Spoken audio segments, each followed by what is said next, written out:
Pukul 2 siang, setelah semalamnya piket kerja, kemudian packing langsung berangkat menuju Terminal Baranang Siang, Bogor. Rencananya, saya akan mendaki Gunung Cikuray.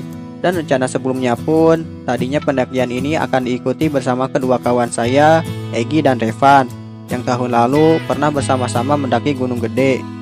Seminggu sebelum keberangkatan, pendakian terancam gagal karena Egi terpaksa membatalkan, dikarenakan ada urusan keluarga yang tidak mungkin dihindari. Revan pun ikut-ikutan tidak jadi ikut, sebab di mana ada Egi, situ pula ada Revan. Sepaket lah ya. Alasan jelasnya karena Revan gak enak juga berangkat tanpa Egi, katanya. Ya sudah, sendiri pun tak masalah. Mumpung banyak waktu dan kapan lagi menyambangi salah satu atap tertinggi Garut. Perjalanan tidak benar-benar sendiri. Beberapa hari sebelumnya, ketika membuka sosial media, Facebook tepatnya, ada salah satu kawan mencari barengan dan kebetulan dari Bogor juga. Syukurlah ada teman mengobrol selama di perjalanan. Makanya berangkat dahulu ke Terminal Baranang Siang, sekaligus janjian bersama kawan yang mau barengan ini. Kang Daman namanya, pendiam dan tidak begitu banyak bicara orangnya. Bisa saja saya langsung naik bus di Cisarua, tapi dikarenakan Kang Daman jauh juga kalau harus ke Cisarua terlebih dahulu. Jadinya ambil tengah-tengah saja di terminal. Kebetulan juga bus yang menuju Garut tak banyak yang lewat jalur puncak Cisarua, dikarenakan masih dalam situasi pandemi. Pukul 3 sore kami pun melesat menuju Terminal Guntur, Garut dengan biaya ongkos yang hampir 30% naik dikarenakan pembatasan PSBB. Jadi kuota penumpang hanya diizinkan 50% saja. Ada baiknya juga 2 kursi penumpang hanya untuk diisi 1 orang saja. Inikah new normal, menyulitkan ekonomi atau kenyamanan?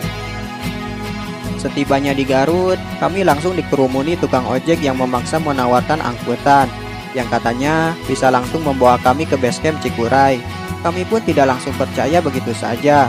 Selain tarif ongkosnya yang tidak lazim, Cikuray via jalur pemancar biasanya terkenal dengan angkutan losbaknya. Dan itu pun harus sudah terlebih dahulu janjian dengan warga sekitar, agar dipermudah untuk homestay dan segala hal lainnya dari sebelum memulai pendakian hingga turunnya lagi. Di terminal, sempat terjadi adu mulut antara tukang ojek dan Kang Iki, pemilik homestay sekaligus yang membawa kami ke Pemancar, sebuah nama dari salah satu jalur pendakian Gunung Cikuray.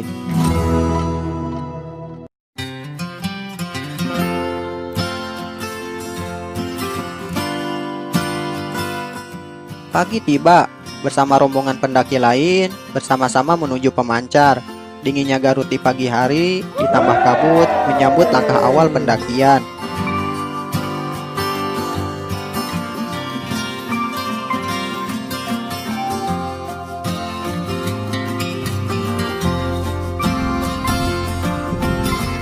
Tepat sebelum pos 1, salah satu kawan pendaki asal Jakarta kram kaki, hingga tak bisa lagi melanjutkan pendakian. Persiapan fisik sangat penting, dan Cikuray pun menyeleksi tamunya.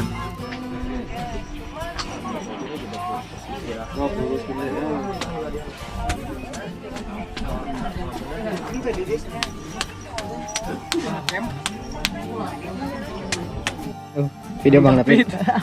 jadi gimana yang kalau ngelihat yang gitu? Ya, yang kram kaki gitu? tega sih.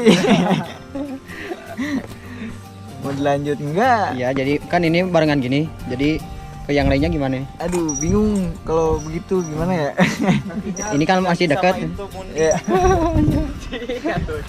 Gimana solusinya ini? Solusinya Buat yang lain gak ngeganggu, nggak buat dianya juga baik gitu. gimana ya buat masukannya ya? Males mikir. Lebih pemanasan dulu sih, lebih awal. Ya, jadi yang mau ke sini Lebih awal pemanasan. Kalau nggak mau pemanasan ya mending tidur di rumah. apalagi cuaca gini ya, tadi gak gerak. Aduh, parah. Asli.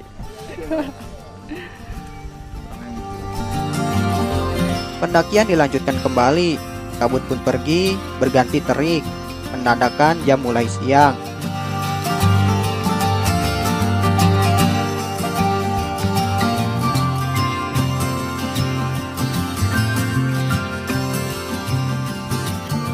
Jalur trek yang katanya terjal di semua posnya jangan sampai bertambah sulit oleh hujan.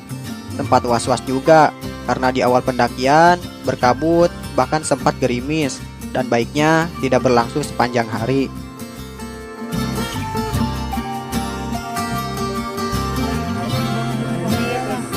Pos 2 belumnya, pos 2 belumnya. Belum.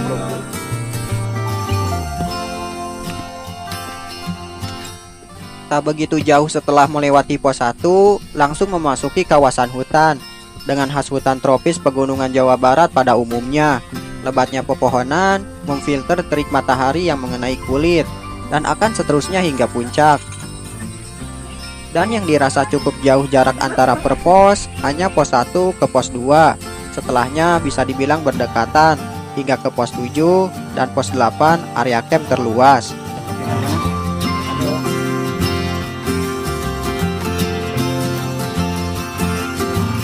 Perlahan namun pasti, tanjakan demi tanjakan kita lalui.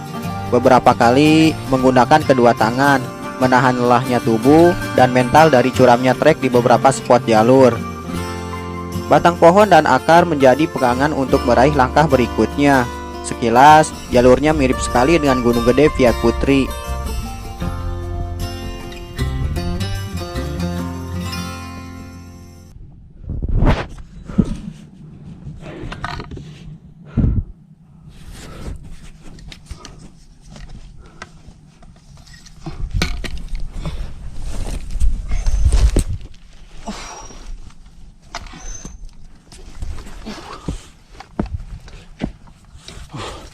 Gila.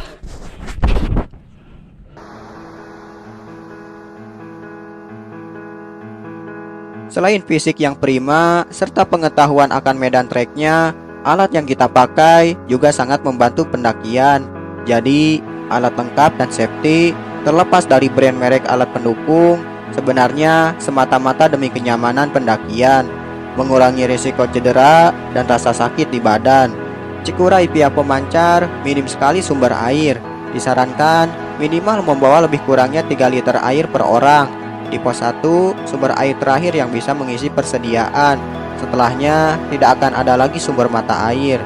Adapun di pos camp, tepatnya pos 8, satu botol ukuran 1,5 liter dengan harga Rp25.000 dan aneka gorengan yang bisa dibeli.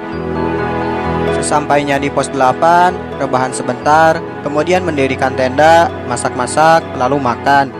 Sekedar menyarankan, logistik atau makanan sebisa mungkin jangan yang mengandung aroma anyir atau bau amis, meminimalisir terjadinya serangan bagas atau babi hutan.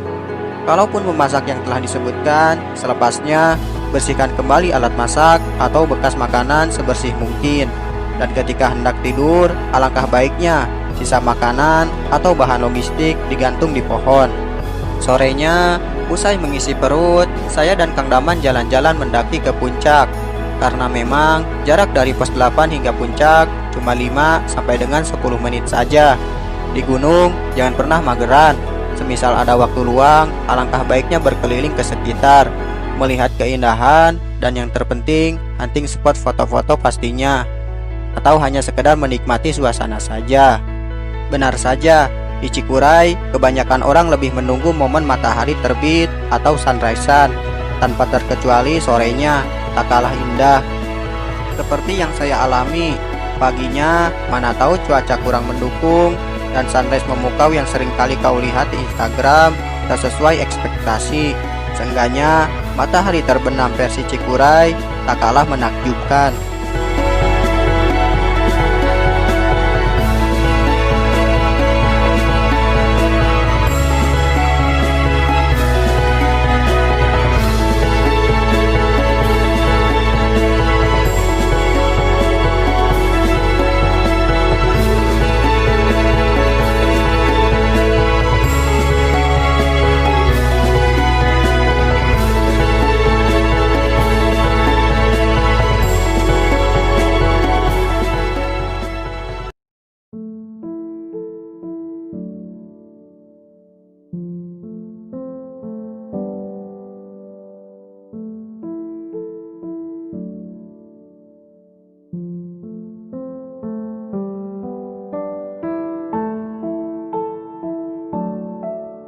Paginya, seperti kebiasaan pendaki pada umumnya, menanti terbit matahari, menunggu akan kehangatan Cikuray, hangat akan tegur sapa antar sesama, hangat akan berbagi cerita dan obrolan ringan pagi hari di tempat yang tak biasa.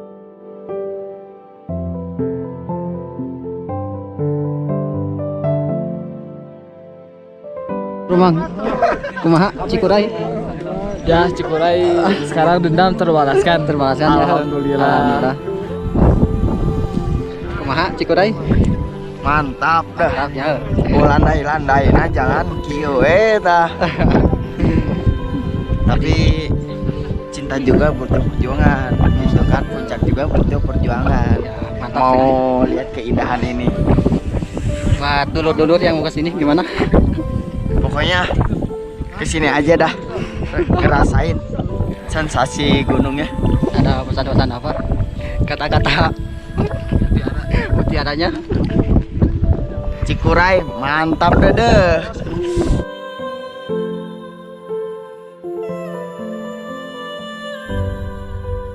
Tak berlama-lama di puncak, kembali ke tenda, memasak untuk bekal tenaga pulang, kemudian packing kembali, lalu turun gunung.